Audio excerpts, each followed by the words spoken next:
Bienvenidos a este sexto capítulo de traumatología bucomaxilofacial, donde haremos una introducción a la traumatología del tercio medio facial.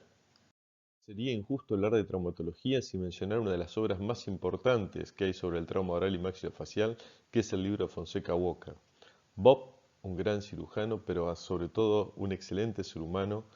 que supo compartir innumerables vivencias con mi padre y conmigo a lo largo de los años, desde que lo conocí a principios de la década del 90, siendo muy joven y yo estudiante de odontología y él me regaló estos libros. Hemos compartido realmente momentos exquisitos, incluso con su esposa, con Emily. Lamentablemente hoy no están más físicamente ni el doctor Carlos Benzini ni Bob Walker, pero siguen estando presentes en nuestros corazones.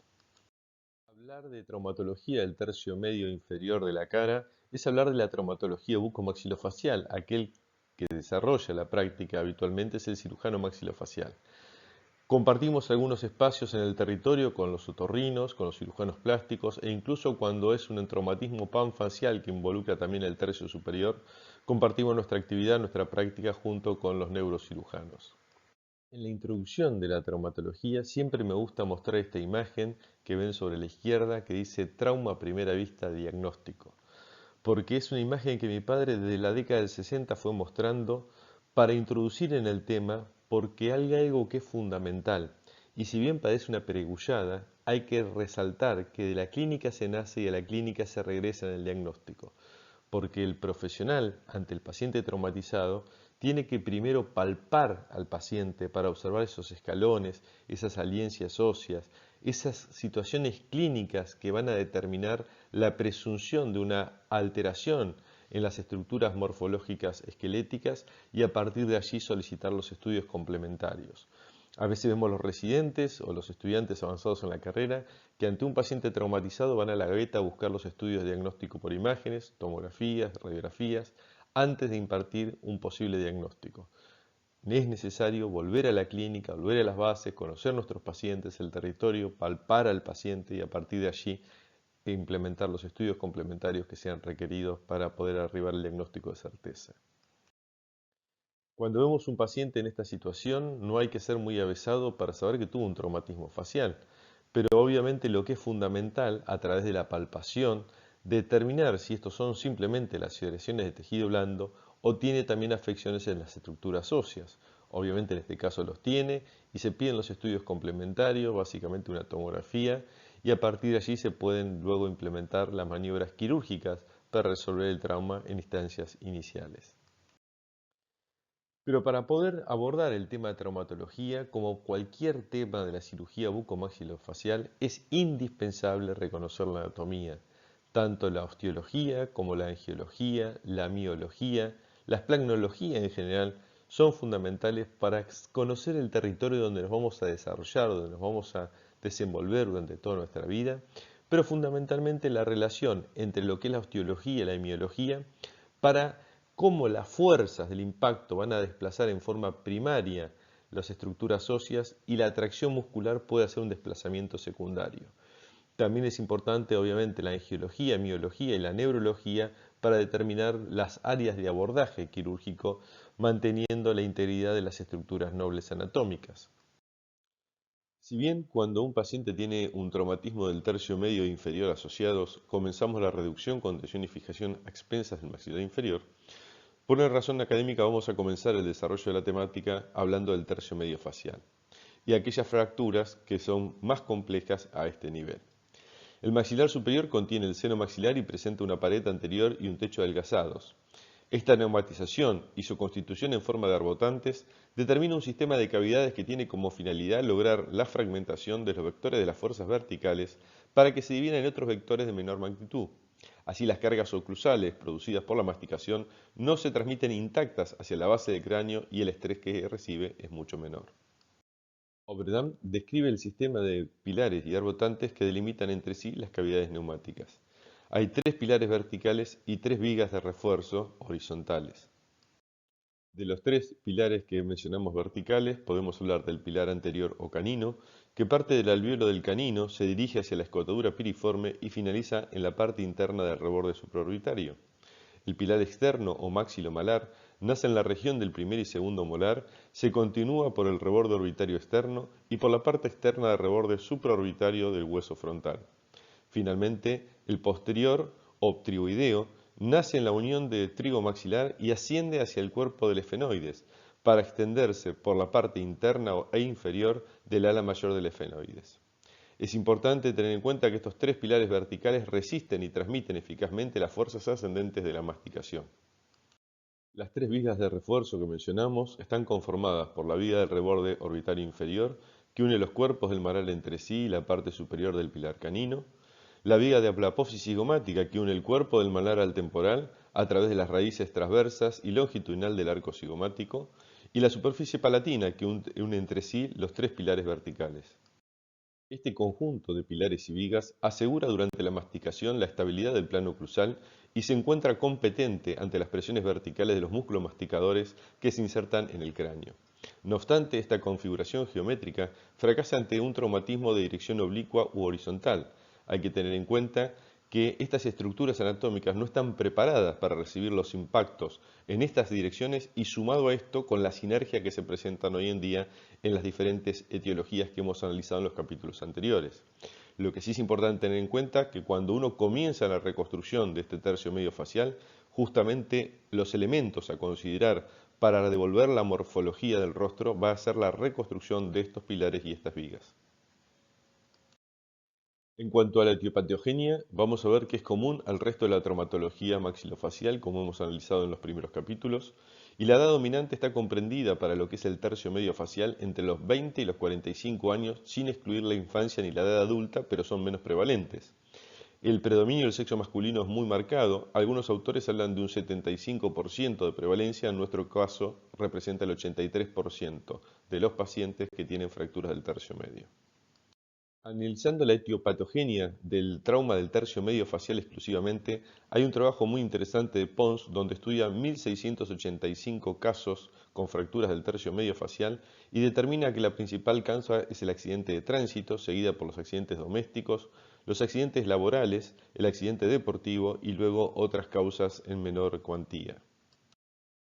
En la ciudad de La Plata, provincia de Buenos Aires, República Argentina, la causa de los traumatismos en forma decreciente comienza con los accidentes de tránsito y dentro de esto debemos remarcar la importancia y relevancia de los accidentes en moto, donde en nuestra ciudad hay un promedio de 1,5 personas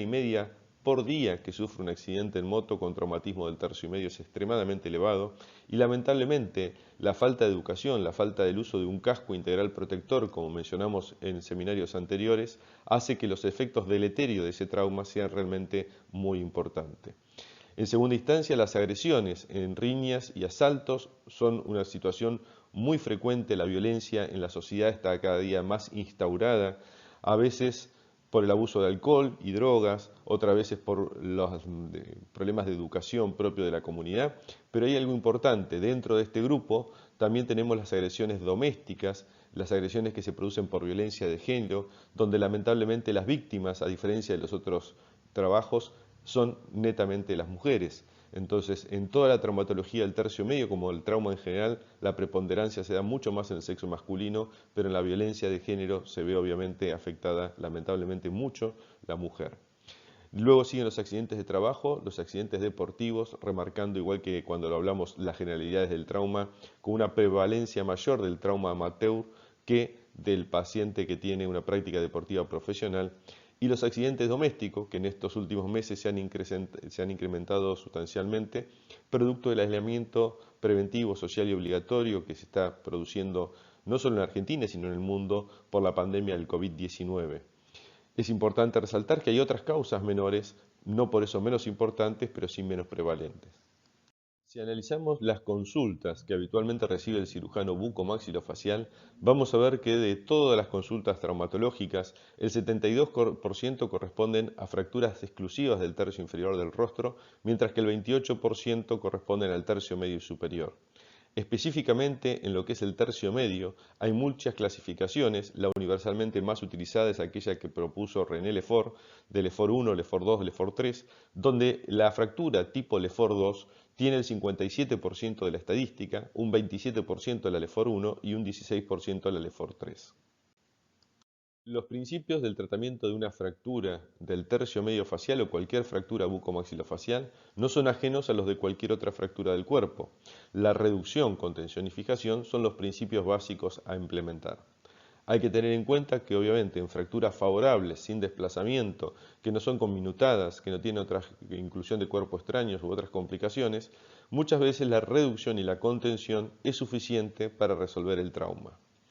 Es importante tener en cuenta que la reducción es una maniobra por la cual se va a restablecer la morfología anatómica que tenía el paciente en esas estructuras esqueletales, haciendo una reposición de los cabos fracturarios.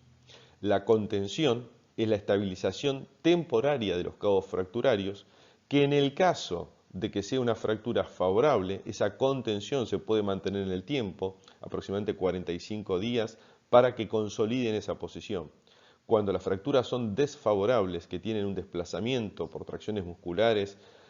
o porque están conminutadas o tienen otras secuelas, vamos a ver que la contención simplemente va a ser un proceso de estabilización temporaria para luego producir la estabilización permanente por medio de la fijación, la cual vamos a ver que se puede realizar por varios medios.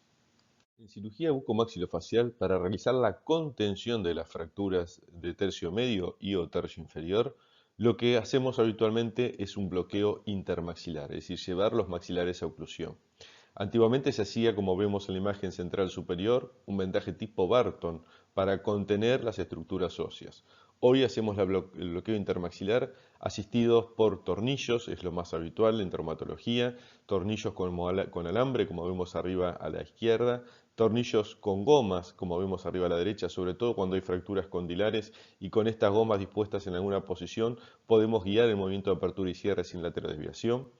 Podemos hacer también ligaduras únicamente con alambre, con diferentes técnicas, como vamos a ver más adelante. Emplear brackets y alambres o brackets y gomas en el caso de los pacientes que tienen ya colocado tratamientos ortodónticos. O la colocación de arcos cintas, arcopeines. Vamos a ver que hay diferentes autores, Jelenko, Erich, muchos modelos diferentes de arco, pero todos con el mismo principio, que es estabilizar la oclusión del paciente. Aquí tenemos un caso de un paciente para graficar lo que estamos mencionando, con una fractura de cóndilo mandibular del lado izquierdo, que cuando hace la protrusión, cuando intenta llevar el maxilar hacia adelante, hace una laterodesviación hacia el lado fracturado, hacia el lado izquierdo. Por esa razón le colocamos los arcos en el maxilar superior y el maxilar inferior, ligados con alambre a las piezas dentarias, pero un bloqueo intermaxilar con gomas ortodónticas que le permite realizar un movimiento de apertura y cierre en línea media. Otra alternativa terapéutica de contención se da en los pacientes que tienen dentición temporaria, es decir, tienen dientes que van a ser caducos, que van a ser reemplazados por piezas permanentes más adelante, o dentición mixta, o también en los pacientes sedéntulos, donde no es posible colocar un arco en los maxilares sobre las piezas dentarias temporarias y tampoco es posible colocar tornillo de fijación por cuanto los gérmenes están incluidos en los maxilares. En esos casos se confeccionan lo que se denominan goteras. Se toman impresiones sobre el maxilar superior e inferior y se hacen estas goteras que estamos viendo a la derecha, que son de acrílico, con un elemento de retención por vestibular para permitir el bloqueo intermaxilar. En el caso de los pacientes sedéntulos se pueden utilizar sus prótesis parciales removibles o sus prótesis completas, en todo caso, fijadas, como vamos a ver más adelante, con otro tipo de ligadura. Esta contención durante 7 días para una fractura de cuello de cóndilo, en este caso al lado derecho, le permite al paciente luego poder abrir y cerrar en línea media sin ninguna laterodesviación. Para realizar la fijación de los cabos fracturarios en forma permanente, vamos a realizar una técnica de osteosíntesis. Se denomina osteosíntesis porque era inicialmente la síntesis del hueso, la sutura del hueso con alambre.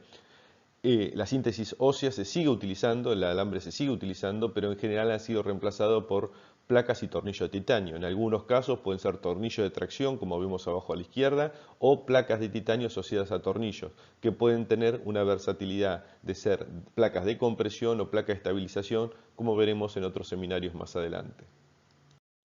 Con esto vamos a dar por terminado este sexto capítulo y los invitamos a ver la casuística y un mayor desarrollo del tercio medio en nuestro próximo capítulo.